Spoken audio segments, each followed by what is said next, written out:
Over the past 24 hours, as it's become increasingly clear that Joe Biden was going to win this thing, some of the Fox people you're probably going to be familiar with started to coalesce, it seems, around a potential strategy. This is not on Fox, it's on his radio show, but here is Sean Hannity. What my understanding is, their electors, they're not required to vote in accordance whatever the state popular vote is. If they think there is fraud that has taken place, they do have the power to stop that in these states. Okay, so that is him saying state legislatures should use this made up fraud to say the vote went for Biden, but that it doesn't matter. We're gonna give the votes to Donald Trump. So we're gonna subvert the will of the people and give it to him. And it's not just Sean Hannity. You have Mark Levin tweeting in all caps, "Reminder to the Republican state legislatures, you have the final say over the choosing of electors, not any board of elections." This is not a good impersonation because he's far whinier than that, I acknowledge that. But he's saying you get to choose who you give it to. So Mark Levin and Sean Hannity are saying, yeah, this democracy thing, that's all well and good, but it didn't work out for us. So we're gonna win anyway. So screw all of that, the votes don't matter. They don't even just not matter the way they normally don't matter, where Joe Biden getting 4 million plus more votes than Trump doesn't guarantee he wins. They're also not even gonna matter in the normal dumb electoral college way.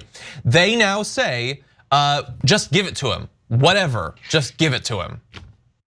Sean Hannity, Mark Levin are advocating for the abolition of the electoral college, as we understand it. Yeah. That's it.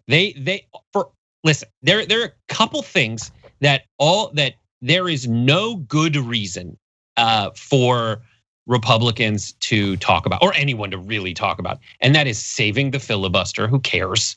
No person is like, oh, I'm grabbing my gun to defend the filibuster. No one gives a crap. No one cares enough to learn enough to. There's actually no filibuster. There's also there was a de facto filibuster, same way there's a de facto filibuster right now in the Senate. There was a de facto filibuster in the House when it first started. And the way they got around that is just locking the doors and counting people when they wouldn't say they were present. Like all this stuff historically is very, very muddy, and people pretend like it's etched in stone somewhere, when really the idea of cloture is invented. The only reason the filibuster exists is there's no limit on how long you can talk in the Senate. They just didn't write it down. Yeah. And why did they do that? They had faith that people would be like, all right, if you got more than half, it's gonna be fine. Yeah. But anyways, that's a long way to get to it. But with a lot of need for reform that probably isn't gonna come because Republicans will block it. Look, the fact that finally, once again, the person who got the most votes is probably going to win. That is good news. It doesn't mean that the Electoral College going forward isn't any less awful, but they're not going to change it. They're just not going to. Like, we have to force it, and the work just hasn't been put in yet. But it is pretty amazing to see them just openly saying, like, let's have the state legislatures overthrow this thing, and understand that when they do that, it's one thing to do that openly as a person who pretends to be sort of like a journalist. If there was a chance of it working, if there was a good shot that a Republican state legislature would overthrow it, which, looking back a month ago, we might have thought, well, that's a possibility. That's one thing.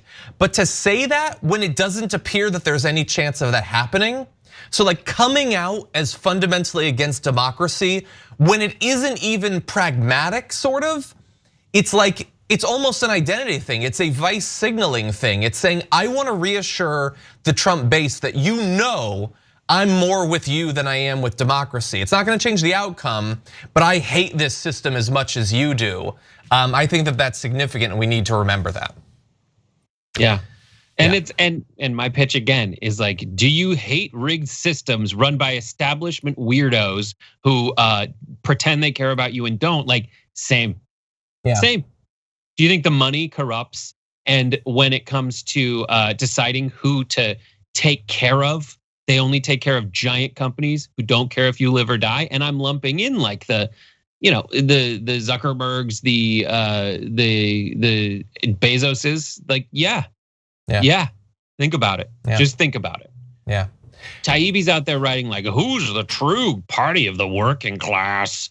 And my response is like, well, we can have a conversation about it. You're pretending like 3% of a shift is like a huge shift. I would say, yes, it is troubling. And I think that was his point overall. But really, like, let's have that conversation. And now's the time to do it. Now is the time for progressives to go state by state, because this is an electoral college system still, and say, what does progressivism look like in your state?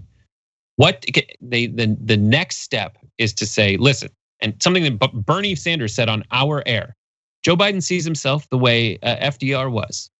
He sees himself as a person coming in at the tail end of a massive crisis. Yeah. And I know this might be counting my chickens before the hatch. Someone who comes in at the tail end of a massive crisis and says, I, like FDR, will come up with solutions that get us out of it. Using the government because I want to. No, it's Joe Biden. He doesn't. But because I need to. Yeah. And this is the time for that. And that's all we're saying. This is the time for that. Meanwhile, what are we going to get out of it?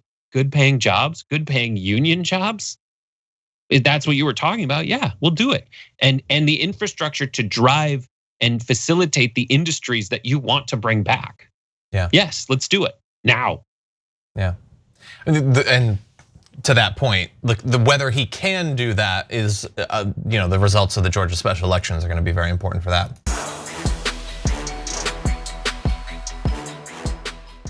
For more political news, breakdowns, interviews, stories of activism, and me trying my hardest to care about the occasional big celebrity news story, subscribe to our YouTube channel at youtube.com/The Damage Report. And you can ring the bell wherever it is so you don't miss anything.